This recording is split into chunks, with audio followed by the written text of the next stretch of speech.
Emoji Movie is by far one of the strangest films I've had to sit down and review. And here's why. I'd seen that this movie was coming out and had no intention of seeing it and no intention of doing a review until I started seeing reviews from other critics come out.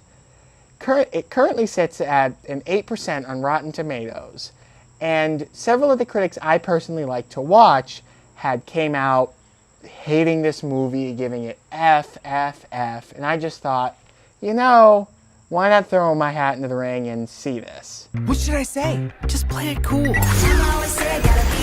Welcome to the world inside your phone, where everyone is expected to act one way their whole life. Aw, snap! Ow. TJ Miller plays Gene, the meh emoji. Gene lives in Textopolis, the secret world hidden inside high schooler Alex's smartphone. In Textopolis, all of the face emojis have to act like they're one face. So the meh emoji just has to be, as the film puts it, blasé at all times. The crying emoji always has to be crying, so on and so forth. And when Gene gets scanned up into a text message, he makes the wrong face and becomes an outcast and has to run through the entire phone to find Jailbreak, the hacker, to make him a proper meh emoji. My problem is, I have more than one emotion. Check this out. Huh? Son, please tell me you weren't laughing just now. So with all the negative reviews, going into this, I was really looking for and almost hoping for the worst. And I'm both happy and disappointed to say that it really isn't as bad as everyone said it was going to be.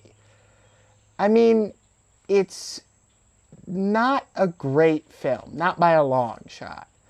But personally, I just think it's dumb.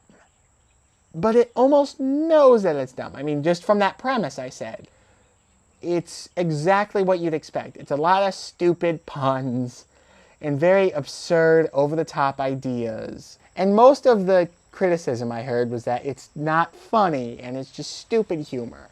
But every once in a while, I personally love stupid humor. And I love sitting there just being like, what were you thinking on this joke? Your puns are weird. And I was eating it up.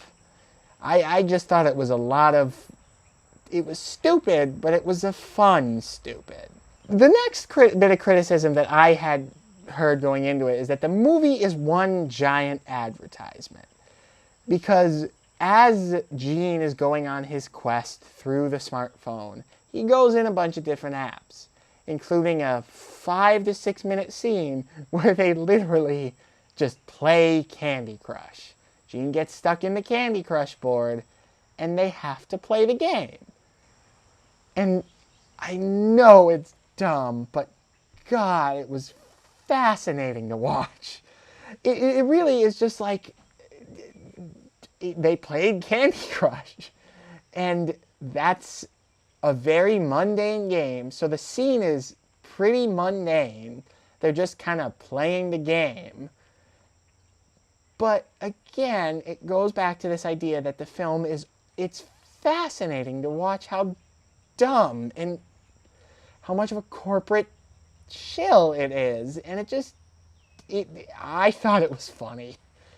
And they also spend about 7 minutes in a scene where they're in the Just Dance app, dancing to some music with Christina Aguilera playing that creepy white avatar that you're supposed to mimic the moves in Just Dance with. That was, again, it's just the product placement. I get that people were like, oh my God, this is corporate filmmaking at its absolute worst. But I was just fascinated by how terrible it was. When texting with my editor after I saw this last night, I used a phrase that I think, as I thought about it further, worked really well. And that this film just kind of is. It exists. And it's not good. I'm not claiming it's a good movie. But if you're like me, you like a little bit of stupid, and you want to see a fascinating bit of stupidity, it really is worth your viewing, despite what other critics may say. While the Emoji Movie is by no means a good movie, it is by no means the worst film in existence, as some people said. It's almost fascinating to watch just how dumb, just how much product placement there is, and just how little they really tried to make a very funny kids movie. A 2 out of 5.